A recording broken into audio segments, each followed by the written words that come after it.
Bismillahirrahmanirrahim. Assalamualaikum warahmatullahi wabarakatuh. Alhamdulillah, puji syukur kehadiran Allah Subhanahu wa Ta'ala yang telah melimpahkan rahmat dan karunia-Nya kepada kita semua. Selawat dan salam tidak lupa pula kita kirimkan buat Nabi junjungan kita, yakni Nabi besar Muhammad Sallallahu Alaihi Wasallam. Perkenalkan, nama saya Nisatul Khairiyah, BP 191054-2017, Program Studi Ekonomi, Fakultas Ekonomi dan Bisnis, Universitas Andalas, Kampus 2 Payakumbuh. Pada video saya kali ini, saya akan mempresentasikan seminar hasil saya yang berjudul Peran Perempuan dalam Meningkatkan Ekonomi Keluarga di Nagari Gadut, Kecamatan Tilatangkamang, Kabupaten Agam. Bab 1 Pendahuluan. Latar belakang. Dalam era globalisasi yang berkembang pesat saat ini, membuat beberapa peran perempuan mengalami banyak perubahan, di mana awalnya mereka hanya bekerja di ranah domestik seperti mengurus rumah tangga, tetapi seiring dengan perkembangan zaman, banyak ditemukan perempuan yang melakoni dua peran sekaligus. Di samping menjalankan peran domestik, mereka juga dituntut untuk menjalankan peran publik atau bekerja di luar rumah dengan tujuan untuk memenuhi kebutuhan keluarga. Sejak 2 tahun terakhir ini, perekonomian di Indonesia mengalami instabilitas akibat COVID-19. Pertumbuhan ekonomi yang tidak merata, ketimpangan sosial di mana-mana yang didorong oleh meningkatnya kebutuhan masyarakat akan kebutuhan ekonomi, terutama dalam hal konsumsi rumah tangga. Bagi masyarakat perkotaan, terutama perempuan di Indonesia yang memiliki perekonomian yang labil, menjalankan dua peran sekaligus bukanlah suatu fenomena yang baru lagi bagi mereka. Zunaidi dan Makfara pada tahun 2021 menyatakan bahwa kontribusi perempuan dalam meningkatkan pendapatan keluarga tidak dapat disangka lagi, terutama pada keluarga menengah ke bawah di mana mereka terlibat langsung dalam memastikan kesejahteraan keluarganya. Walaupun pada dasarnya yang bertanggung jawab dalam mencari nafkah adalah tugas suami, tetapi karena penghasilan suami yang sebagian besar bekerja di sektor informal dirasa tidak cukup untuk memenuhi kebutuhan keluarganya, sehingga mau tidak mau peran istri dibutuhkan untuk meringankan beban dalam memenuhi kebutuhan keluarga mereka.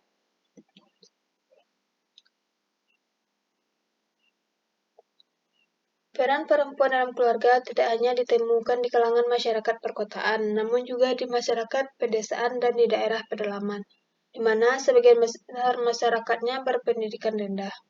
Putri pada tahun 2022. Perempuan yang bekerja sebagai petani mempunyai peranan yang cukup tinggi dalam memperbaiki ekonomi keluarganya. Hal ini disebabkan karena pendapatan ibu rumah tangga yang bekerja sebagai petani cukup tinggi dan tidak jauh berbeda dari pendapatan suami. Oleh karena itu, dalam meningkatkan kesejahteraan keluarga sangat berpengaruh peran perempuan yang membantu suami dalam memenuhi kebutuhan ekonomi keluarganya.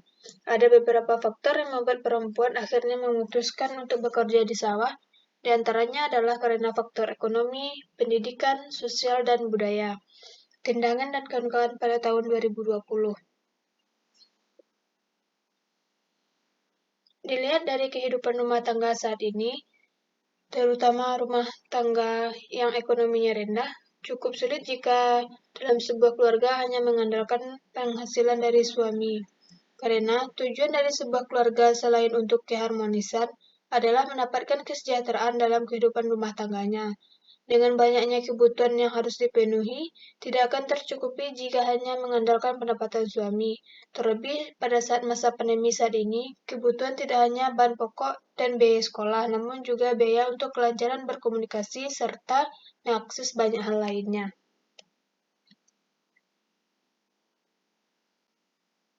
Rumusan masalah. Dalam penelitian ini, peneliti menggunakan dua rumusan masalah, yaitu yang pertama, bagaimana peran perempuan dalam meningkatkan ekonomi keluarga di Nagari Gadut, Kecamatan Tilatangkamang, Kabupaten Agam.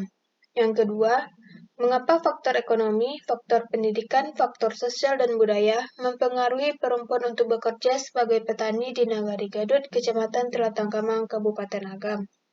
Dengan tujuan penelitiannya yaitu 1. Untuk mengetahui dan menganalisis Bagaimana peran perempuan dalam meningkatkan ekonomi keluarga di Nagari Gadut, Kecamatan Tulatangkamang, Kabupaten Agam? Yang kedua, untuk mengetahui dan menganalisis faktor ekonomi, faktor pendidikan, faktor sosial dan budaya mempengaruhi perempuan untuk bekerja sebagai petani di Nagari Gadut, Kecamatan Tulatangkamang, Kabupaten Agam. Manfaat penelitian. Terdapat beberapa manfaat dari penelitian ini. Yang pertama yaitu bagi peneliti, sebagai sebuah proses pembelajaran mengenai penerapan ilmu yang telah dipelajari, guna menambah pengetahuan dan wawasan, serta untuk mengetahui bagaimana peran perempuan dalam meningkatkan ekonomi keluarga, khususnya di Nagari Gadut, Kecamatan Tulatangkamang, Kabupaten Agam.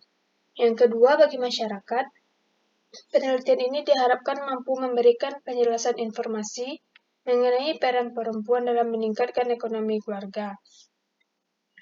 Yang ketiga, bagi universitas, penelitian ini berfungsi sebagai sumber referensi dan tambahan ilmu pengetahuan untuk mahasiswa Fakultas Ekonomi dan Bisnis, khususnya program studi ekonomi. Yang keempat, bagi peneliti selanjutnya, penelitian ini diharapkan dapat menambah pengetahuan dan dapat dijadikan acuan dan landasan dalam mengembangkan penelitian selanjutnya. Ruang lingkup penelitian. Agar penelitian yang dilakukan ini lebih terarah dan fokus akan masalah yang diteliti, maka sangat diperlukan adanya ruang lingkup penelitian. Ruang lingkup dalam penelitian ini adalah di Nagari Gadut, Kecamatan Tulatangkamang, Kabupaten Agam, dengan sasaran responden yang akan diteliti adalah perempuan yang sudah menikah yang bekerja sebagai petani, dengan tujuan untuk mengetahui dan menganalisis bagaimana peran perempuan dalam meningkatkan ekonomi keluarga di Nagari Gadut, Kecamatan Tulatangkamang, Kabupaten Agam.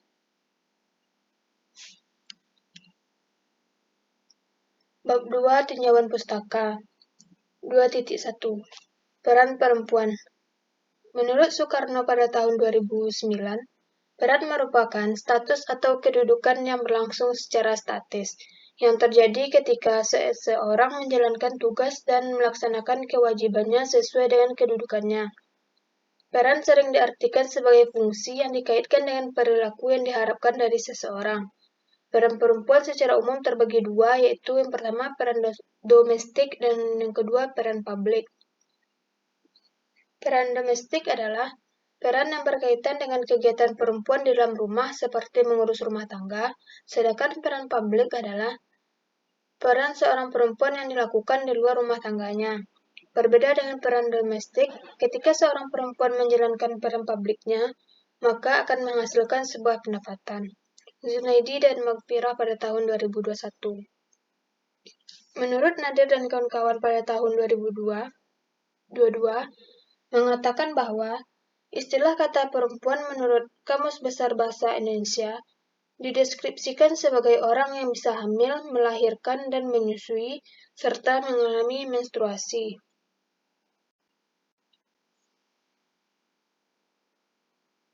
Terdapat beberapa peran perempuan dalam keluarga atau dalam rumah tangga. Yang pertama yaitu berperan sebagai istri, yang kedua berperan sebagai ibu, yang ketiga berperan dalam membantu ekonomi keluarganya. 2.2 Perekonomian keluarga. Istilah ekonomi berasal dari bahasa Yunani yaitu oikos yang berarti rumah tangga dan nomos yang berarti aturan. Dengan kata lain, ekonomi ialah segala sesuatu yang berkaitan dengan masalah rumah tangga. Tidak hanya rumah tangga yang terdiri ibu, ayah, dan anak, tetapi juga rumah tangga bangsa dan negara.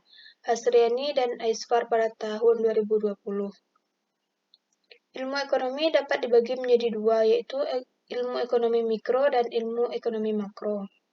Menurut Zuhri dan kawan-kawan pada tahun 2019, ekonomi berperan sebagai upaya dalam membebaskan manusia dari kemelaratan. Dengan ekonomi yang cukup atau bahkan tinggi, seseorang akan dapat hidup sejahtera dan mendapatkan kehidupan yang layak. Sedangkan definisi keluarga menurut BKKBN adalah sebagai unit terkecil dalam masyarakat yang biasanya terdiri dari seorang suami, istri, dan anak. Dalam pengertian psikologis, keluarga merupakan kumpulan orang yang hidup bersama dalam satu rumah dan setiap individu memiliki hubungan yang kuat atau ikatan batin. Jadi dapat disimpulkan bahwa perekonomian keluarga adalah suatu kajian tentang upaya manusia dalam memenuhi kebutuhan keluarganya melalui aktivitas yang dilakukan oleh seseorang yang bertanggung jawab atas kebutuhan dari kebahagiaan bagi kehidupannya. Setieni pada tahun 2020.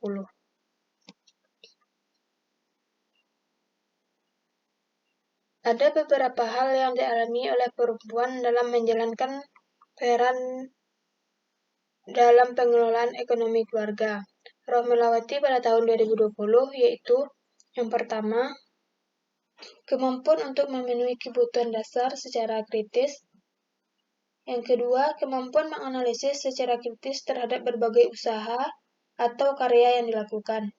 Yang ketiga, kemampuan dalam menciptakan pasar. Perempuan berperan penting dalam upaya meningkatkan perekonomian terutama di daerah pedesaan.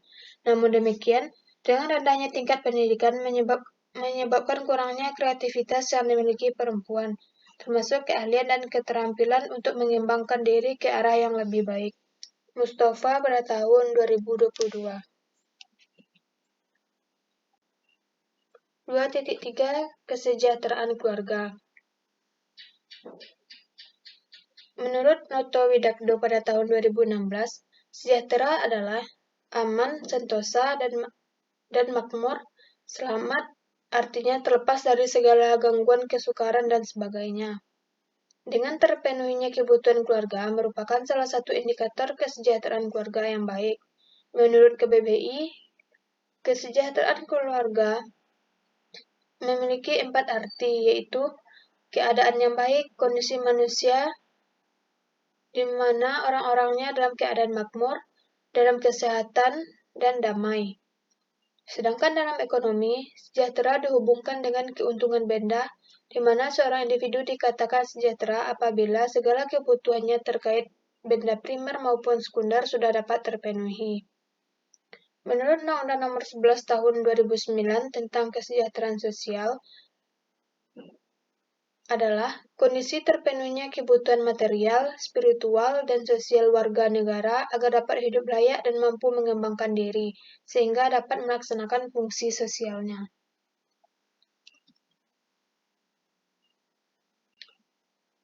Berdasarkan indikator yang dikeluarkan oleh BKKBN, disebutkan bahwa terdapat 5 tingkat kesejahteraan keluarga. Yang pertama yaitu tahapan keluarga prasejahtera atau KPS. Yang kedua, tahapan keluarga sejahtera 1 atau KSI. Yang ketiga, tahapan keluarga sejahtera 2. Keempat, tahapan keluarga sejahtera 3. Dan yang terakhir, tahapan keluarga sejahtera 3+. 2.4 Perempuan yang bekerja sebagai petani. Tuntutan ekonomi rumah tangga yang mendesak seringkali menjadi salah satu penyebab perempuan terjun dalam dunia kerja, terutama bagi perempuan yang tinggal di wilayah pedesaan. Sektor pertanian menyediakan lapangan kerja informal yang memberikan peluang bagi perempuan tani di desa untuk ikut serta di dalamnya.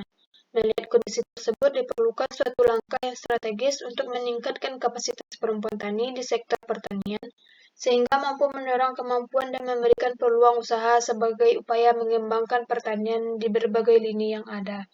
Harsanti pada tahun 2013.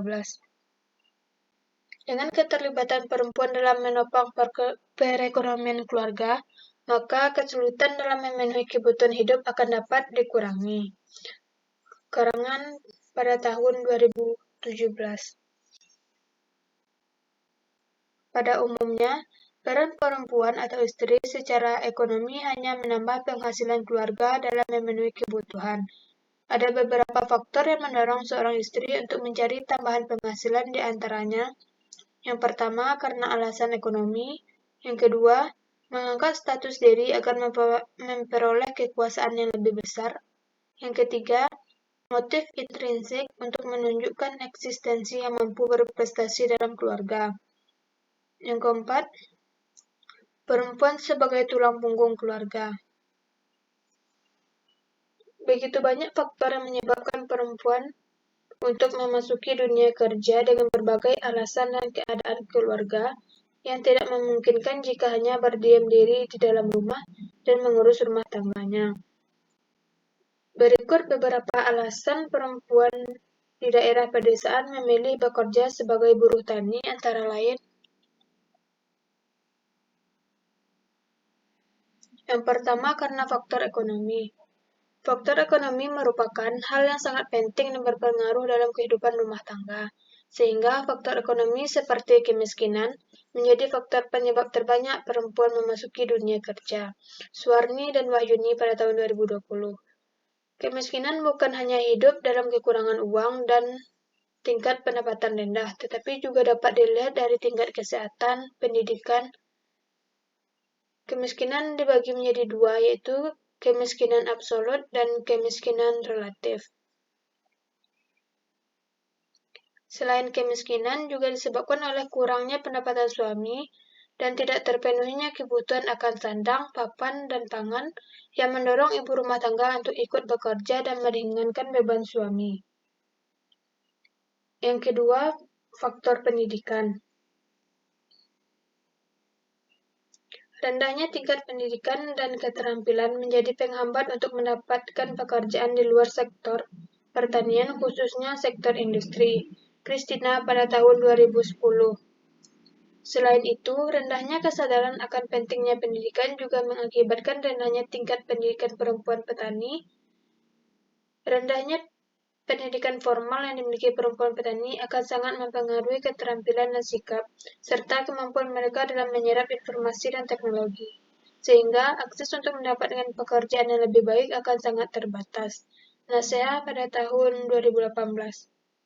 Menurut Sijirat pada tahun 2007, dalam Agustini dan Marhaini pada tahun 2017, mengatakan bahwa seseorang yang berpendidikan rendah maka akan besar kemungkinan bekerja di sektor informal dengan pendapatan yang rendah dan terbatas, sedangkan seseorang yang mempunyai pendidikan yang tinggi akan berpeluang untuk masuk di sektor formal.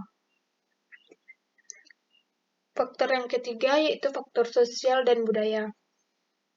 Menurut Edward Taylor, sosial budaya merupakan kumpulan seluruh elemen masyarakat seperti adat istiadat, kesenian, kepercayaan, moral, pengetahuan, dan hukum yang diperoleh oleh seseorang sebagai bagian dari masyarakat. Faktor sosial dan budaya sangat penting dalam kehidupan sehari-hari karena manusia adalah makhluk sosial yang dapat menjalani kehidupan dengan membutuhkan bantuan orang lain. Dengan adanya kebutuhan sosial, seseorang dituntut mengikuti sosial budaya di daerah di mana mereka berada. Manusia bertindak sosial dengan cara memanfaatkan alam dan lingkungannya supaya menyempurnakan serta meningkatkan kesejahteraan hidupnya demi keberlangsungan hidup. Namun, potensi yang ada dalam diri manusia itu hanya mungkin berkembang apabila ia hidup dan belajar di tengah-tengah manusia lainnya. Tindangin pada tahun 2020.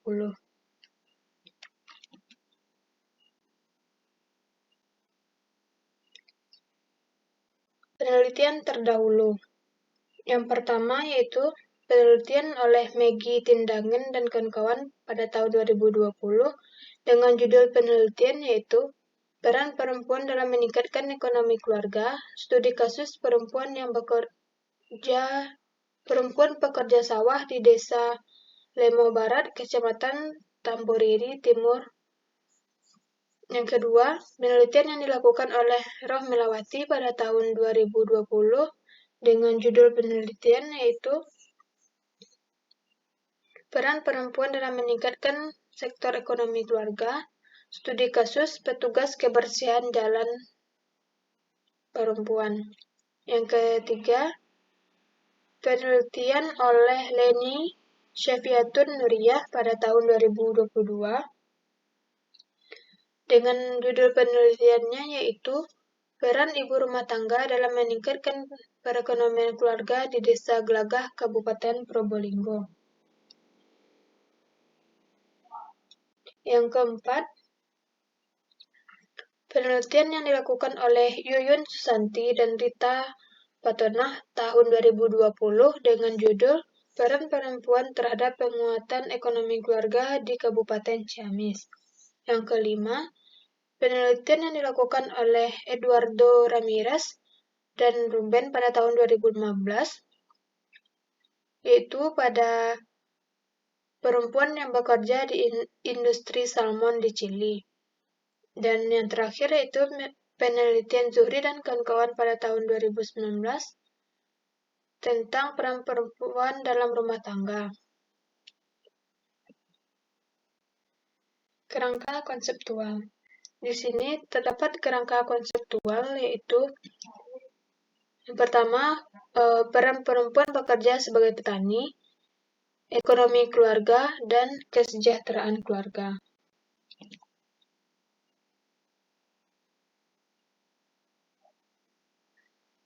Bab 3, metode penelitian. Dalam penelitian ini menggunakan jenis data kualitatif. Berdasarkan bentuk dan sifatnya, data dapat dibedakan ke dalam dua jenis, yaitu data kualitatif dan data kuantitatif. Data kualitatif adalah data yang dinyatakan dalam bentuk kalimat, simbol, dan data lainnya yang bentuknya bukan angka yang diperoleh melalui berbagai teknik pengumpulan data, seperti wawancara, observasi, yang telah dituangkan dalam catatan lapangan. Sedangkan untuk data kuantitatif adalah data yang berbentuk angka atau bilangan. Sesuai dengan bentuknya, data kuantitatif dapat diolah atau dianalisis dengan menggunakan teknik perhitungan matematika atau statistik. Dalam penelitian ini, peneliti menggunakan jenis penelitian deskriptif kualitatif. Dengan pendekatannya yaitu deskriptif kualitatif. Yang kedua, sumber data. Menurut Sugiono pada tahun 2020, sumber data dibagi menjadi dua, yaitu data primer dan data sekunder. Data primer adalah sumber data yang langsung memberikan data kepada pengumpul data. Data primer diperoleh dengan cara menyebarkan kuesioner, observasi, dan wawancara. Sedangkan data sekunder adalah sumber data yang tidak langsung memberikan data kepada pengumpul data. Sumber data sekunder ini diperoleh dengan cara membaca, mempelajari, memahami melalui media lain yang bersumber dari literatur, buku, serta dokumen. Selanjutnya, pengumpulan data.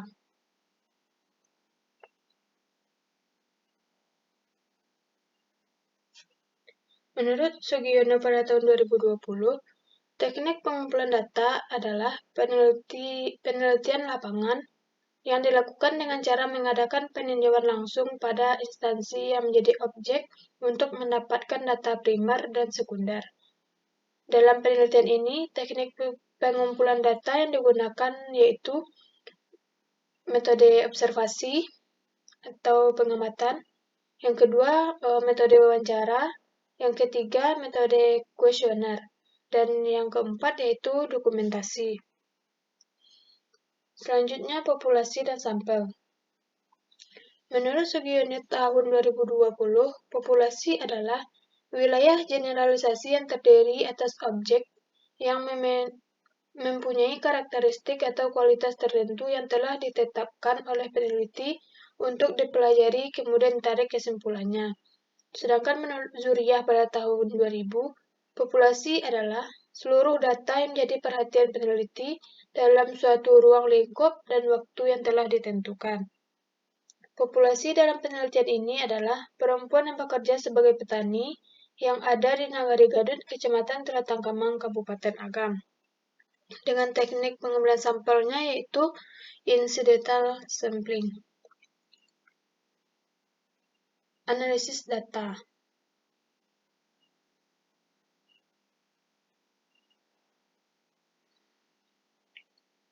Menurut Muhajir pada tahun 1998, mengatakan bahwa analisis data merupakan upaya mencari dan menata secara sistematis catatan hasil observasi, wawancara, dan lainnya untuk meningkatkan pemahaman peneliti tentang kasus yang diteliti dan menyajikannya sebagai temuan bagi orang lain. Dalam penelitian ini, peneliti menggunakan metode analisis kualitatif. Beberapa metode analisis data kualitatif dapat digunakan, yaitu yang pertama, reduksi data. Reduksi data adalah proses pemilihan, pemusatan perhatian pada penyederhanaan, pengabstrakan, dan transformasi data kasar yang muncul dari catatan-catatan tertulis di lapangan. Kemudian, penyajian data. Penyajian data adalah kegiatan ketika sekumpulan informasi disusun sehingga memberi kemungkinan akan adanya penarikan kesimpulan dan pengambilan tindakan. Yang ketiga, penarikan kesimpulan. Penarikan kesimpulan merupakan hasil analisis yang dapat digunakan dalam mengambil tindakan selanjutnya setelah data yang diperoleh direduksi. Kemudian, peneliti menarik kesimpulan terhadap hasil penelitian sebagai ringkasan terhadap hasil penelitiannya. Sekian presentasi saya. Kepada teman-teman, jika ada yang mau dipertanyakan, dipersilahkan pada kolom komentar. Mohon maaf atas segala kesalahan. Assalamualaikum warahmatullahi wabarakatuh.